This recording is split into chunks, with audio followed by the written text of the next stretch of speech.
কোনো police officer যদি যথাযথভাবে সততার উপরে থাকে তাহলে তার খোঁজ নেওয়া হয় যে সে জামাত করে কিনা। কোনো প্রশাসনের কর্মকর্তা, কোনো সচিবালয়ের কর্মকর্তা দাড়ি রাখে, খোঁজ নেওয়া হয় সে জামাত করে কিনা। তার স্ত্রী হিজাব নিকাব করে, তাহলে খোঁজ নেওয়া হয় সে জামাত করে কিনা। আলহামদুলিল্লাহ, তার অর্থ হচ্ছে এই ফান্ডামেন্টাল মুসলিম হিসাবে যারা জীবনযাপন করে তাদেরকে মানুষ এখান জামাত হিসাবে চিহ্নিত করে। এটা জামাত ইসলামীর বাংলাদেশের সবচেয়ে বড় অর্জন। একটা বিজয়ের জন্য, সামগ্রিক একটা বিজয়ের জন্য এটা একটা ভিত্তি। আমি আমার জায়গা থেকে বলি, বিজয় আমাদের ইতিমধ্যে হয়ে গেছে, শুধুমাত্র আনুষ্ঠানিক ঘোষণাটা শুধু কে দিবেন? আল্লাহ তাআলা দেন। জামাত ইসলামীর বিজয় ইতিমধ্যে নৈতিকভাবে হয়ে গেছে, এখন শুধু রাজনৈতিক বিজয়টা কে দিবেন? আল্লাহ দেব। ধৈর্য ধারণ করা যাবে ইনশাআল্লাহ। ওয়া কানাল ইনসানু খুলিকা হালুয়া। আল্লাহ তাআলা মানুষকে তাড়াহুড়া প্রবণ করেছেন, তাড়াহুড়া প্রবণতা যেন না আসে। সম্মানিত ভাইয়েরা, আমরা আল্লাহর দরবারে শুকরিয়া আদায় করি এই জন্য যে আল্লাহ মেহেরবানি করে আমাদেরকে অন্য কোনো পশু প্রাণী পাখি না বানিয়ে আমাদেরকে আল্লাহ তাআলা মেহেরবানি করে আশরাফুল মাখলুকাত বা সৃষ্টির সেরা হিসেবে আমাদেরকে তিনি সৃষ্টি করেছেন। আপনি আমরা কেউই চেষ্টা করে মানুষ হওয়ার জন্য আল্লাহর কাছে আবেদন করিনি। আল্লাহ তাআলা আমাদেরকে মানুষ করে মেহেরবানি করে তিনি অনুগ্রহ করেছেন যে অন্য কোনো প্রাণী না সৃষ্টি করে আমাদেরকে তিনি মানুষ হিসাবে সৃষ্টি করেছেন। পাশাপাশি আল্লাহ তাআলা আমাদেরকে শুধু মানুষই করেন নাই, আমাদেরকে মানুষ হওয়ার মধ্য থেকে আবার তিনি আমাদেরকে মুসলিম উম্মার অন্তর্ভুক্ত করেছেন। আলহামদুলিল্লাহ। এই মুসলিম উম্মা এখন 4 ভাগে বিভক্ত। কয় ভাগে? 4 ভাগে বিভক্ত। এক গ্রুপকে বলা হয় ফান্ডামেন্টালিস্ট মুসলিম, অর্থাৎ যে পূর্ণভাবে ইসলামকে মেনে চলে। তারা হচ্ছে এখন আমাদের প্রতিপক্ষ যারা, তাদের দৃষ্টিতে আমরা মৌলবাদী। কিবাদী মুসলিম? মৌলবাদী মুসলিম। বলতে একটু মুসলিম কিন্তু একটু কড়া মুসলিম। মানে আপনি যদি পুরোপুরি মেনে চলেন তাহলে আপনি কড়া মুসলিম। আপনি যদি অফিসে এখন ঘুষ না খান তাহলে আপনি কড়া মুসলিম। আপনি যদি এখন সুদ না দেন তাহলে আপনি কড়া মুসলিম। কোনো পুলিশ অফিসার যদি যথাযথভাবে সততার উপরে থাকে তাহলে তার খোঁজ নেওয়া হয় যে সে জামাত করে কিনা। কোনো প্রশাসনের কর্মকর্তা, কোনো সচিবালয়ের কর্মকর্তা দাড়ি রাখে, খোঁজ নেওয়া হয় সে জামাত করে কিনা। তার স্ত্রী হিজাব নিকাব করে, তাহলে খোঁজ নেওয়া হয় সে জামাত করে কিনা। আলহামদুলিল্লাহ, তার অর্থ হচ্ছে এই ফান্ডামেন্টাল মুসলিম হিসাবে যারা জীবনযাপন করে তাদেরকে মানুষ এখান জামাত হিসাবে চিহ্নিত করে। এটা জামাত ইসলামীর বাংলাদেশের সবচেয়ে বড় অর্জন। একটা বিজয়ের জন্য, সামগ্রিক একটা বিজয়ের জন্য এটা একটা ভিত্তি। আলহামদুলিল্লাহ, আল্লাহ তাআলা আমাদের এই ভিত্তি নির্মাণ করে দিয়েছেন। এখন বাকি শুধু আমরা ছাদ ঢালে দিলেই। আমি বিশ্বাস করি বাংলাদেশ জামাত ইসলামীর এই যে ফান্ডামেন্টাল মুসলিম হিসাবে মুসলিমের পরিচয় ধারণ করা না, শুধু কাজগুলোকে বাস্তবে রূপান্তরিত করার প্র্যাকটিস আমরা করার চেষ্টা করতে পেরেছি। আল্লাহ তাআলা এই যে ভিত্তি নির্মাণ করে দিয়েছেন, বাংলাদেশে এই ভিত্তির উপরে ইসলাম বিজয় হবে ইনশাআল্লাহ। আল্লাহ যে মুসলিম আমাদেরকে বানিয়েছেন সেই মুসলিমের দ্বিতীয় ক্যাটাগরি হচ্ছে আর একটা মুসলিম গ্রুপ এখন তৈরি হয়েছে, যাদেরকে বলা হয় ট্রেডিশনাল মুসলিম। কি মুসলিম? ট্রেডিশনাল মুসলিম। নামে আছে, কামে নাই। ঐতিহ্যগতভাবে মুসলিম, মুসলিমের ঘরে জন্মগ্রহণ করেছে তাই মুসলিম। এই জন্য বলেও বসে যে মুসলমান তাই বলে একবারে নামাজ 5 ওয়াক্ত পড়তে হবে এমন তো কথা না। এবারে একবারে যে পড়ি না তাও তো না, অন্তত জুমার নামাজ। তাদের জন্য আজকে গিয়ে আপনি প্রথম কাতারে, দ্বিতীয় কাতারে, শেষ কাতারে, বারান্দায়, রাস্তায় অনেক সময় এদের জন্য নামাজ জামাত পাওয়া যায় না, জায়গা পাওয়া যায় না। যে তারা তো মনেই করে যে সপ্তাহে যেহেতু একদিন পড়ব সুতরাং একটু ভালোভাবেই পড়ি। এই জন্য 5 ওয়াক্ত আল্লাহরা ঠিকমতো গিয়ে তাদের ঠেলায় জায়গা পাওয়া যায় না। আবার ওই মসজিদে আসরের নামাজে মুসল্লি খুঁজে পাওয়া যায় না। আবার ওই মসজিদেই ওই দিন ফজরের নামাজের সময় ইমাম এবং মুয়াজ্জিন দুজনের দিকে তাকাতাকি করতে থাকে যে আর একজন হইলেই কি করা যায়? জামাত করা যাবে। এই দুরবস্থা আমাদের মসজিদগুলোতে আছে না নাই? কি কারণে? মুসলিম এখন কি হয়ে গেছে? কি মুসলিম? ট্রেডিশনাল, ঐতিহ্যগতভাবে, বংশগতভাবে মুসলিম। তো বংশগতভাবে ডাক্তার হয়েছে কেউ শুনেছেন কখনো? যে বাবা ডাক্তার, সে ডাক্তার পরিচয় দিচ্ছে। বাবা আলেম ছিলেন, এখন সে নিজে বলতেছে আমিও এখন থেকে আলেম। ট্রেডিশনাল মুসলিম। আমি আলোচনাটা করেছি কেন? উপলব্ধিটা মাথায় রাখবেন। এটা রোকন সম্মেলন। একজন রোকন আপনাকে বহু ত্যাগ, কোরবানি, কষ্ট, নির্যাতন, নিপীড়ন, সাধনা, অধ্যবসায় করে তারপরে আপনি কিন্তু এই জায়গায় আল্লাহ তাআলা আপনাকে উপনীত করেছেন। আপনি চাইলেই হতে পারেন নাই। এটা আল্লাহ তাআলার বিরাট অনুগ্রহ যে এখানে কার ফ্ল্যাট আছে আর নাই এই হিসাব আপনি করেন না। এটা আল্লাহ তাআলার বিশেষ অনুগ্রহ। আপনি এই হিসাব করেন না যে আপনার কয়টা প্লট আছে আর নাই, হিসাব করেন না। আপনার এই হিসাব করেন না ডেজিগনেশন কয়টা আছে না। আপনার ডেজিগনেশন, আমি অনেক সময় বলি আমার ডেজিগনেশন হচ্ছে আমি জামাত ইসলামী করি, ইসলামী আন্দোলনের আমি একজন কর্মী। এর চেয়ে আমার আর এই পৃথিবীতে কোনো বড় পরিচয়ের দরকার নাই। আল্লাহ তাআলা এই ডেজিগনেশন আমাকে দিয়েছেন। এই ডেজিগনেশন পাওয়ার অর্থ হলো আমি পৃথিবীর সমস্ত ডেজিগনেশন মালিকানা আমার এর মধ্যেই নিহিত আছে। এই জন্য এটা বলেছি যে এতগুলো ধাপ কিন্তু পার করে তারপরে আপনি জামাত ইসলামী রোকন। আপনি ট্র্যাডিশনাল মুসলিম থেকে উত্তরণ হয়ে করে দিয়েছেন আল্লাহ তাআলা। আপনি চেষ্টা করেছেন, আল্লাহ কবুল করেছেন যে আপনি ওই মুসলিম কাতারে নাই। আপনি ওই পাঁচ ওয়াক্ত পড়েন না, আপনি শুধু জুমার জন্য কোনো রকম গিয়া মেহমান হিসাবে, মেহমান মুসল্লি। আমাদের মসজিদে এই অতিথি মুসল্লির আগমন এখন বেশি, যাদেরকে চেনা যায় না, দেখা যায় না। ওই এলাকায় আবার ফজর আসর এশার নামাজে কোনো লোক খুঁজে পাওয়া যায় না। তার মানে এই মুসল্লিরা ওখানকার নিয়মিত মুসল্লি না। কি মুসল্লি? অতিথি মুসল্লি বা ট্র্যাডিশনাল মুসল্লি হিসাবে। ট্র্যাডিশনাল মুসল্লি এটাও যে সে শুধু আকিমুস সালাত বুঝতে পেরেছে এই অর্থে যে এটা একটা আনুষ্ঠানিকতা। হিন্দুদের যেমন আনুষ্ঠানিক কিছু ইবাদত থাকে, মুসলিম হিসাবে কপাল পরা বদনসিব ট্র্যাডিশনাল মুসলিম যে সেও ঠিক অন্যান্য ধর্মের মতো এই আকিমুস সালাতকে সে নিতান্তই শুধুমাত্র এটাকে একটা আনুষ্ঠানিক ইবাদত হিসাবে কি করেছে? টার্গেট করেছে। অথচ টার্গেট করার কথা ছিল আকিমুস সালাত, মানে হচ্ছে সে মসজিদমুখী হবে আজান হলে। আজানটা আসলে মুয়াজ্জিন দেয় না, এটা কার নির্দেশ? আল্লাহর নির্দেশ। আসলে এই মুয়াজ্জিন হিসাবে উনি আজানটা দিয়েছেন, কিন্তু নির্দেশনাটা কার? এই ধারণাটা যদি আকিমুস সালাতকে কেউ না নিতে পারে তাহলে আকিমুদ্দিনে এই ধারণাটা কেউ অর্জন করতে পারবে না। ওখানে ব্যর্থ হবে, এখানেও ব্যর্থ হবে। আর একটু ঘুরাইয়া কঠিন করে বলি, এখানে যদি কেউ ব্যর্থ হয় তার মনেই হলো সে আকিমুস সালাতের মূল তাৎপর্যটা ধারণ করতে পারে নাই। আল্লাহ তাআলা আমাদেরকে সেই মুসলিম থেকে হেফাজত করুন। সাথে আমি এটাও একটু বলি যে ইতিমধ্যে আল্লাহ তাআলা সেখান থেকে হেফাজত করেছেন, আলহামদুলিল্লাহ। যে আমরা আকিমুস সালাতের অর্থ এভাবে নিয়েছি যে ওখানে মুয়াজ্জিন আজান দেয়, এটাকে আমরা ধারণ করে নিই। ধারণ করেছি নির্দেশটা আসলে কার? এখানে আমরা ধারণ করেছি, আমাদের থানামির আমাদেরকে একটা কথা বলে, আমাদের সেক্রেটারি একটা কথা বলে, আমাদের জোন পরিচালক একটা কথা বলে, আমাদের মহানগরীর দায়িত্বশীল বৃন্দ একটা কথা বলে, আমাদের সংগঠনের নেতৃবৃন্দ একটা কথা বলে। এটা নিতান্তই মুয়াজ্জিনের একটা ভূমিকা পালন করে। প্রকৃত অর্থে এটা ওনাদের কথা না। কার কথা? নাকি ওনারা ওনাদের ব্যক্তিগত পারিবারিক জীবনের নির্দেশ আপনাদেরকে দেয়? তাহলে নির্দেশনাটা কার? সেটা সময় আমাদের মনে আছে, আপনাদের সবার মনে থাকার কথা। আমরা সব সময় প্রাইমারি স্কুলগুলোতে দপ্তরের দিকে তাকাই থাকতাম যে কখন বেলটা পিটাবে আর কখন ছুটি হবে আর কখন বাড়ি যাব। আমাদের ধারণা ছিল এই বেলটা পিটানো এবং ছুটি দেওয়ার দায়িত্বটা কার? দপ্তরের। এবং তার পিছনে আমরা ঘুরতামও, চাচা ডাকতাম বা খালু ডাকতাম বা বলতাম যে ভাইয়া বেলটা কি করেন, পিটাই দেন। তো হেও আবার একটু ভাবসাব নিত। হেও তো বুঝতো যে আমরা তো এত কিছু বুঝি না। সেও মনে করে যে মালিক পক্ষ তারই মনে করতেছে, কিন্তু সে যে প্রধান শিক্ষকের অনুমতি ছাড়া বেলটা পিটাইতে পারে না, এই বুঝটুকু আমাদের তখন ছিল না। তা আপনারা এখানে যারা আছেন, আল্লাহকে এই বুঝ থেকে আপনাদেরকে উত্তরণ করেছেন না ওই বুঝের মধ্যে আছেন এখনো? বেলটাকে দপ্তরি পিটায় না প্রধান শিক্ষক নির্দেশ দেয়? নির্দেশ না দিলে যতক্ষণ পর্যন্ত স্কুল চলে চলতেই থাকে। অনেক সময় এমন হয় যে দেরি হচ্ছে, জিজ্ঞেস করে আমরা বলছি যে না এখনো প্রধান শিক্ষক কি দেয় নাই, আজকে অন্য কাজ আছে, সেই জন্য আরও কিছু সময় তোমাদের থাকতে হবে। তো তখন গিয়ে কি মুয়াজ্জিনকে আমরা গালিগালাজ করি, মানে ওই দপ্তরিকে গালিগালাজ করি না। কারণ আমরা তখন বুঝতে পারি যে নির্দেশটা আসলে এর হাতে কিছুই নাই, এ শুধু নির্দেশ হুকুম পালনের একজন সাধারণ কর্মচারী মাত্র। আমরা এই যে এই গ্রুপে যারা আমাদের জন্য একটা আলাদা ব্যবস্থা করেছেন, এই রীতিমতো আমরা কর্মচারীর দায়িত্ব পালন করি। কার? এই কর্মচারীদেরকে আপনারা কখনো কখনো মালিক পক্ষ ভেবে আমাদের উপরে চোখ বড় বড় করে তাকান। তা এটা বলছি এই জন্য যে দেখেন, আকিমুস সালাতের নির্দেশনার হচ্ছে এই যে আপনি এখান থেকে ভাববেন যে নির্দেশনাটা আসলে কার।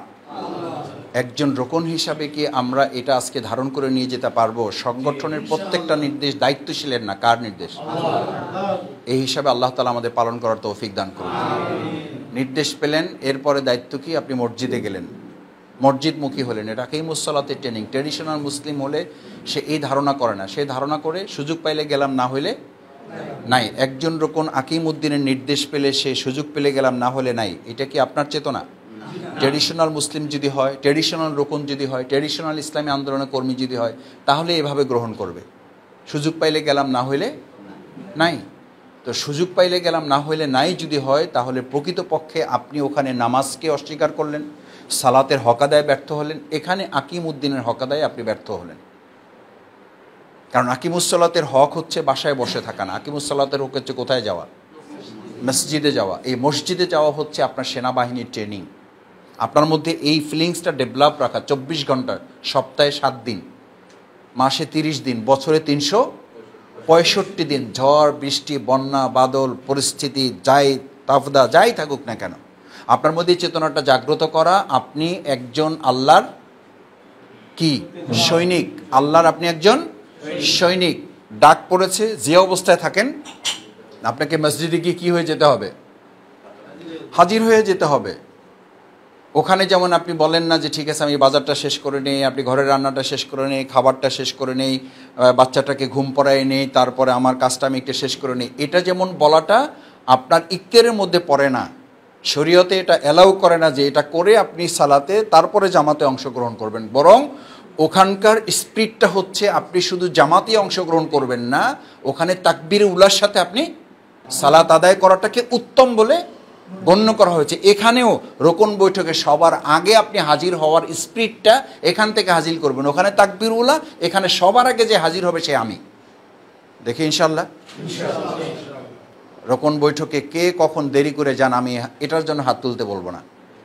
ভুলে যাওয়াটা কি আল্লাহর নেয়ামত। আপনার পৃথিবীতে যত দুঃখ কষ্ট এই পর্যন্ত জন্মের পর হয়েছে, সব যদি মাথায় ঠিকঠাক মতো ধারণ করা থাকতো, তাহলে স্বাভাবিক থাকতেন না পাগল হয়ে যেতেন? পাগল হয়ে যেতেন। আল্লাহ সেখান থেকে আমাদেরকে হেফাজত করেছেন, বলেন আলহামদুলিল্লাহ। এই জন্য তো আমাদের এই কাগজ কলম, তারপরে এই ওহী যখন আসে তখন আল্লাহ রসুল সাল্লাহ সাল্লামকে বলা হয়েছে আপনি এটা মুখস্থ রাখার জন্য খুব বেশি কি হইয়েন না, পেরেশান হইয়েন না, এটার সংরক্ষিত করার কি আছে, ব্যবস্থা আছে। তা আমার কাছে, আমি গরিব মানুষ, ছোটোখাটো মানুষ, আমার কাছে যদি একটা খাতা থাকে এবং আস্তে আস্তে গাড়িতে যদি আমার নোট করা লাগে, তাহলে আপনাদের তো দরকার নেই না। আমি একবারে কেউ করতেছেন না তা বলছি না, বলছি যে এটা প্রয়োজনীয়তা, এটা বুঝাইছি। আর আমার আলোচনার সময়, আমার বা আমাদের কারোই কোরআনের আলোচনার সময় যদি কারো ঘুম আসে, তাহলে বুঝতে হবে যে তার জীবনের এর চেয়ে আর বদনসিব। কারণ এখন যে আলোচনা চলতেছে এটা জ্ঞান বিজ্ঞানের উপর আলোচনা করতেছে না, এটা পুরোটাই আলোচনা হচ্ছে কিসের উপরে? কোরআন সুন্নাহর আলোচনা। এই আলোচনায় যদি আপনার ঘুম আসে, তাহলে আমার বুঝতে হবে যে এটা আমার জন্য বদনসিবের অংশ। পরিচ্ছন্ন এলম যার থাকবে, উন্নত এলম যার থাকবে, এলমের পর হচ্ছে পরিচ্ছন্ন ইমান। পরিচ্ছন্ন এলম, এটা ক, এলম হলো ক, খ হলো ইমান। পরিচ্ছন্ন ইমানের জন্য মানুষের দরকার হয় কি? পরিচ্ছন্ন এলম। এলম যার পরিচ্ছন্ন, ইমান তার পরিচ্ছন্ন। ইমান যার পরিচ্ছন্ন, আমল তার পরিচ্ছন্ন। দেখেন শুরুটা কি দিয়ে? ইমান দিয়ে না এলম দিয়ে? তাহলে ইমান আমাদের গুরুত্বপূর্ণ। তার চেয়েও ইমানটা হচ্ছে এক, তারও আগে এলমটা হচ্ছে জ্ঞান। এই জন্য কোরআন নাজিল করে প্রথমেই বলা হয় না ইয়া আইয়ুহাল্লাযীনা আমানু, বলা হয়েছে কি? বলা হয়েছে ইকরা। মানে তোমার ইমান দরকার, কিন্তু সেই ইমানেরও আগে কি দরকার?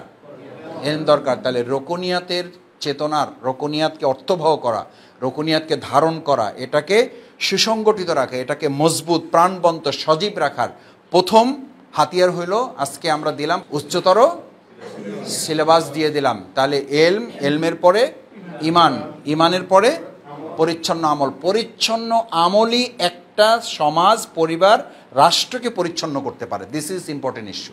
আপনার আমার এই রোকনিয়াতের মূল চেতনাকে আমরা পরিচ্ছন্ন হব, আমরা সমাজ এবং রাষ্ট্রকে কি করব? পরিচ্ছন্ন করব। তাহলে আমার পরিচ্ছন্ন হওয়ার ধাপ প্রথম কি দিয়ে শুরু করলাম আমরা? এলম দিয়া। পরিচ্ছন্ন এলম কি তৈরি করে? পরিচ্ছন্ন, বলেন একটু, পরিচ্ছন্ন এলম কি তৈরি করে? সবাই বলেন, পরিচ্ছন্ন এলম কি তৈরি করে? পরিচ্ছন্ন ইমান পরিচ্ছন্ন আমল তৈরি করে। পরিচ্ছন্ন আমল পরিচ্ছন্ন সমাজ, চিন্তা, রাষ্ট্র, পরিবার গঠনে সহায়ক শক্তি হিসাবে আল্লাহ আমাদের কবুল করুন। আল ইলমু সালাহি, উচ্চতর সিলেবাস। রোকনিয়াতের এটা একটা চেতনা। রোকনিয়াতের দ্বিতীয় চেতনা হচ্ছে ইন্না সালাতি ওয়া নুসুকি ওয়া মাহইয়ায়া ওয়া মামাতি লিল্লাহি রাব্বিল আলামিন। যে আয়াত তেলাওয়াত করে আপনি শপথ গ্রহণ করেছেন, এই একই আয়াত তেলাওয়াত করে আপনি কি জবাই করেছেন? শুধু গরু, ছাগল, উট, দুম্বা, মহিষ, খাসি, এসব তো জবাই করছেন, সবই জবাই করছেন, শুধু আমার মধ্যে থাকা পাশবিকতাটাই জবাই করা সম্ভব হয় নাই, অথবা সময় হয় নাই। অথচ উচিত ছিল এই পশু, এই যা যা জবাই করছেন, এই সমস্ত কিছু জবাই করার মধ্য দিয়ে মূলত আমার মধ্যে দুটো সত্তা, একটা পাশবিকতা, একটা মানবিকতা। কয়টা সত্তা? একটা মোরালিটি, একটা এনিমলিটি। একটাকে পাশবিকতা বলে, একটাকে নৈতিকতা বলে, একটাকে মানবিকতা বলে, একটাকে পাশবিকতা বলে। আমরা এইটাকে জবাই করতে পারি নাই বলেই আমরা পশু জবাই করতে পারছি। আমরা 1 লাখ টাকার ছাগল 15 লাখ টাকা দিয়ে দেশে তোলপাড় শুরু করতে পারছি। পুরা কোরবানি চলে গেছে এই 15 লাখ ছাগলের উপর দিয়ে। এবার কিয়ামতের মাঠের কিছু দৃশ্য আল্লাহ তাআলা এবার দেখার সুযোগ এই কোরবানির মাধ্যমে করে দিয়েছেন।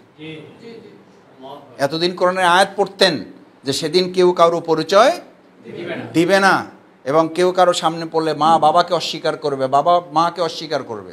আমরা পশু জবাই করেছি, আমাদের পাশবিকতাটাকে আমরা জবাই করতে, আমরা পাশবিকতাটাকে যদি জবাই করতে পারতাম তাহলে আজকের সমাজের এই চিত্র আমাদেরকে দেখতে, ইনশাআল্লাহ আমি বিশ্বাস করি বাংলাদেশ জামাত ইসলামী আমরা এই পাশবিকতাটাকে দমন করে কুল ইন্না সালাতি ওয়া নুসুকি, আমরা বলেছি আমার সালাত। দেখেন সালাতের পরপরই ঘোষণা হচ্ছে ওয়া নুসুকি, আমার কি? কোরবানি। কোরবানির তো আর একটা উদ্দেশ্য ছিল পরিপূর্ণভাবে আত্মসমর্পণ করা, কোনো যুক্তি পেশ না করা। ইব্রাহিম আলাইহিস সালামকে যখন এই সিদ্ধান্ত জানানো হয় তখন তিনি 3টা কাজ করতে পারতেন। কয়টা? একটা, তিনি অজুহাত পেশ করতে পারতেন, আমার মাত্র একটাই ছেলে, তাও তো আপনিই দিয়েছেন, আল্লাহ আপনিই তো দিয়েছেন, তাও আমার তো 2-3টা থাকলে না হয় একটা দিয়ে দিতাম, দিছেনই তো একটা। এই অজুহাত পেশ করতে পারতেন না পারতেন? পারতেন। 2 নম্বর হলো তিনি অপারগতা পেশ করতে পারতেন। কি করতে পারতেন? অপারগতা। অপারগতা মানে কি করতে পারতেন? বলতেন আমি রাজি আছি, না আমার ছেলেটা বোধহয় আসলে রাজি হবে না। আমাদের এরকম আছে, আমি তো চাই কিন্তু আমার বউ তো চায় না। অপারগতা পেশ করেন নাই, সন্তানকে জিজ্ঞেস করেছেন। সন্তান শুধু জানতে চেয়েছে, শুধু জানতেছে যে সিদ্ধান্তটা আপনার নাকি আল্লাহ। স্ত্রীকে বলেছে, স্ত্রী শুধু জানতেছে যে সিদ্ধান্তটা আপনার নাকি আল্লাহ। দিস ইজ স্পিরিট অফ কোরবানি, দিস ইজ স্পিরিট অফ রোকনিয়াত। আপনি তো ওই আয়াতে তেলাওয়াত করেছেন। আপনি শুধু দায়িত্বশীলকে জিজ্ঞেস করবেন এটা সংগঠনের সিদ্ধান্ত কিনা, দিস ইজ এনাফ। আমার আর কোনো যুক্তি নাই, আর কোনো অপারগতা নাই। 1 নম্বর হলো হযরত ইব্রাহিম আলাইহিস সালাম কি পেশ করেন নাই? যুক্তি পেশ করেন নাই। কারণ যুক্তি পেশ করেন এই জন্য যেটা হারাম, এটা বৈধ নয়, আল্লাহর নির্দেশের সাথে এটা সাংঘর্ষিক। কিন্তু আমরা বুঝে হোক না বুঝে হোক নিত্যদিন আমরা এই অজুহাত পেশ করছি। এখন কেউ কাউকে সময় দিতে চায় না। এটার আমি সবচেয়ে বড় উদাহরণ আমি আমার সন্তানদেরকে দিয়ে বলি। আপনি আল্লাহর দিনকে সময় দিচ্ছেন না, আপনার সন্তান আপনাকে সময় দিতে চায় না। দেখবেন সন্তানকে বলবেন চলো বেড়ায় আসি, বলে যে তোমরা যাও, আমাদের ভালো লাগে না, আমাদেরকে আমরা মোবাইল নিয়ে বাসায় থাকতে চাই। বলে না? বলে না। ওরা ইংলিশ শিখে ফেলেছে, লেট মি অ্যালোন, আমাকে আমার মতো, লিভ মি অ্যালোন, আমাকে আমার মতো থাকতে দাও। আমি যেমন সংগঠনকে বলি আমাকে আমার মতো থাকতে দেন, আল্লাহ দুনিয়ার শাস্তি হিসাবে আপনার সন্তান, আপনার স্ত্রী অনেক সময় আপনাকে বলে বসবে, দেখো জ্বালায়ও না, আমাকে আমার মতো অপেক্ষা করুন। আপনার ব্যবসায়িক পার্টনার একটা ভালো জায়গায় পৌঁছে যাওয়ার পর বলবে যে ভাই এখন আমরা আমাদের মতো করে চলি, এখন আর একসাথে চলার দরকার নেই, আপনার যা আছে আপনি নিয়ে যান। অথচ এই কথা না বলে হয়তো যা আছে নিয়ে এসে চলে যাবে। যাবে না? গেছে গেছে। ওই যে লিভ মি অ্যালোন, আমাকে আমার মতো থাক, এই পানিশমেন্টে আমরা পড়ে গেছি। তার মানে হচ্ছে আপনি যখন যে অবস্থায় থাকবেন, রাসূল করিম সাল্লাল্লাহু আলাইহি সাল্লামের এই পেরেশানিটাকে সূরা কাহাফ, আজকে যে সূরাটা আমাদের সকলের পড়া জরুরি, যদি পুরাটা পড়তে পারেন সবচেয়ে ভালো, না হলে প্রথম 10 আয়াত আর শেষ 10 আয়াত চেষ্টা করবেন, আল্লাহ আমাদের কবুল করুন। ওখানকার 6 নম্বর আয়াতে আল্লাহ তাআলা রাসূল সাল্লাল্লাহু আলাইহি সাল্লামের এই পেরেশানিটা, মানে তার এই ঢেকির যে উদাহরণ আমরা দুনিয়াতে পেশ করি, তার মধ্যে এই পেরেশানিটা ছিল। এই পেরেশানিটা রোকনিয়াতের একটা উল্লেখযোগ্য চেতনা, রোকনিয়াতের একটা বড় বৈশিষ্ট্য, রোকনিয়াতের এটা একটা বড় ধাপ যে আপনার মধ্যে পেরেশানিটা যখন যেখানে থাকবেন, আল্লাহ রাসূল সাল্লাল্লাহু আলাইহি সাল্লামকে আল্লাহ তাআলা বলেন ফালাআল্লাকা বাকিউন নাফসাকা আলা আসারিহিম ইন লাম ইউমিনু বিহাযাল হাদিসি আসাফা। মুহাম্মদ রাসূলুল্লাহ মানুষের কাছে ইসলাম আন্দোলন, আল্লাহর দ্বীন, ঈমানের দাওয়াত পৌঁছাতে গিয়ে আপনার অবস্থা এমন যে আপনার প্রান্ত ওষ্ঠাগত, প্রায় আপনার জীবন্ত যায় অবস্থা। এত পেরেশান হওয়ার আপনার দরকার, এটা আল্লাহ রাসূল সাল্লাল্লাহু আলাইহি সাল্লামকে থামাই দিতে হইল। আর আমাদের পেরেশানিকে আমরা জাগ্রতই। আমি তো জামাতের একজন রোকন, আমার চেতনার তো এটা হবে অন্তত যে আমার জন্য যদি আল্লাহর কর্তৃক কোনো ফায়সালা হয়ে থাকে তাহলে দুনিয়ার কোনো কৌশল এখান থেকে আমাকে ফিরাতে পারবে না। তার মানে আপনি কৌশল অবলম্বন করবেন না তা বলছি না, করবেন, কিন্তু আপনার চারিত্রিক বৈশিষ্ট্যটা যেন প্রমাণ করে। আমি তো মাঝে মধ্যে বলি, আমি রিক্সাওয়ালাকে 10 টাকার জায়গায় 5 টাকা দিয়ে সালাম দিয়ে হাত মিলালে তারপরে ঘাড় ফিরে জিজ্ঞেস করে যে স্যার আপনি কি জামাত করেন? আমি অন্তত 5টা উদাহরণ আমার এই খুব সপ্তাহখানেকের মধ্যে রিক্সায় তো চড়ার সময় খুব কম পাই, এর মধ্যে যতবার চড়ি দাওয়াতি কাজের টার্গেট নেই যে কোনো মূল্যে তাকে আমি বুঝাবো যে আমি কিসের লোক। আমাকে অনেকেই বলে, আমরা অনেকে কেউ কেউ বিষণ্ণতা, 2024 সালে 7ই জানুয়ারি চলে গেছে, আমাদের আর বিজয়ের কোনো সম্ভাবনা নাই। আমি আমার জায়গা থেকে বলি, বিজয় আমাদের ইতিমধ্যে হয়ে গেছে, শুধুমাত্র আনুষ্ঠানিক ঘোষণাটা শুধু কে দিবেন? আল্লাহ তাআলা দেন। জামাত ইসলামের বিজয় ইতিমধ্যে নৈতিকভাবে হয়ে গেছে, এখন শুধু রাজনৈতিক বিজয়টা কে দিবেন? আল্লাহ দেবেন। ধৈর্য ধারণ করা যাবে ইনশাআল্লাহ। ওয়া কানাল ইনসানু খুলিকা হালুয়া। আল্লাহ তাআলা মানুষকে তাড়াহুড়া প্রবণ করেছেন, তাড়াহুড়া প্রবণতা যেন না আসে, অস্থির হব না। আমরা মনে রাখবো যে আমাদের নৈতিক বিজয় আমাদেরকে আল্লাহ তাআলা ইতিমধ্যে দিয়ে দিয়েছে। আমাদের নৈতিক বিজয় সেদিন হয়েছে যেদিন আমিরে জামাতের ফাঁসি কার্যকর হয়েছে। আমাদের নৈতিক বিজয় সেদিন হয়েছে যেদিন আল্লামা দেলোয়ার হোসেন সাঈদী রাহেমাহুল্লাহ হাসতে হাসতে হসপিটালে প্রবেশ করেছে। আল্লাহ তাআলা আমাদেরকে সেদিন নৈতিক বিজয় দিয়ে দিয়েছে। সুতরাং এই বিজয় আর কেউ কখনো ঠেকিয়ে রাখতে পারবে না। এখন রাজনৈতিক একটা বিজয় শুধুমাত্র ঘোষিত হবে, সেটার জন্য আমাদেরকে ধৈর্য ধারণ করে সামনের দিকে সাংগঠনিক সকল কার্যক্রমকে একত্রিত করে আমরা এগিয়ে যাব ইনশাআল্লাহ। সর্বশেষ দুটো কথা বলে বক্তব্য ইতি টানতে চাই। ভাইয়েরা, যে দিনের দায়িত্ব আপনি পালন করেন সেই দিনের কাজটা কি আমার না আল্লাহর?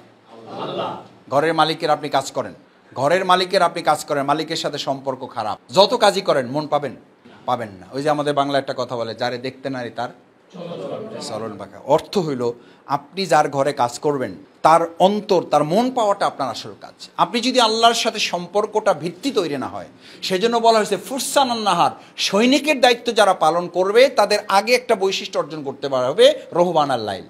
যিনি সৈনিকের দায়িত্ব পালন করবেন অবশ্যই তাকে দরবেশগিরির দায়িত্ব পালন করতে হবে।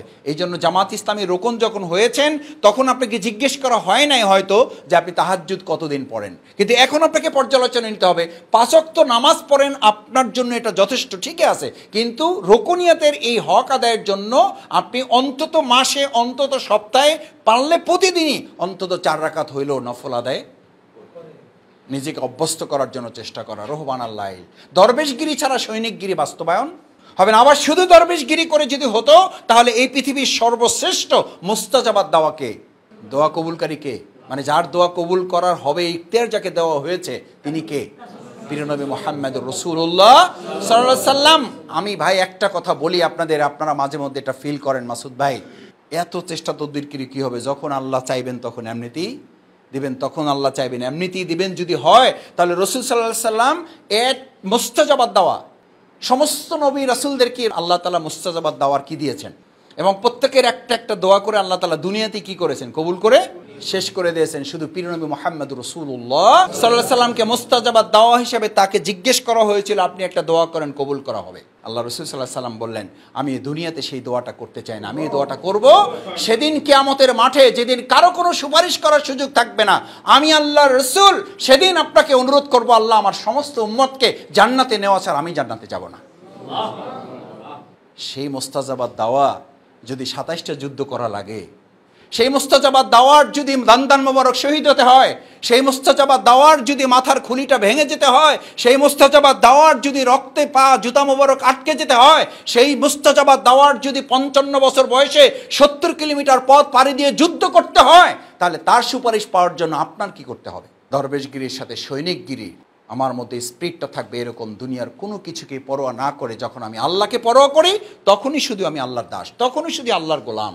আল্লাহর গোলাম মানে এই যে আমি আর কাউকেই পরোয়া। রুকনিয়াতের এই চেতনা ধারণ করে যদি পারা যায় তাহলে আজকের এই রোকন সম্মেলন সফল এবং সার্থক হবে। আল্লাহ তাআলা এই হাতগুলোকে দুনিয়ার ক্যামেরায় মিস হইলেও আর সে আজিমের ক্যামেরায় যেন মিস না হয়। এই হাতগুলো দেখে দেখে যেন আল্লাহ তাআলা আমাদেরকে জান্নাতের জন্য কবুল করেন।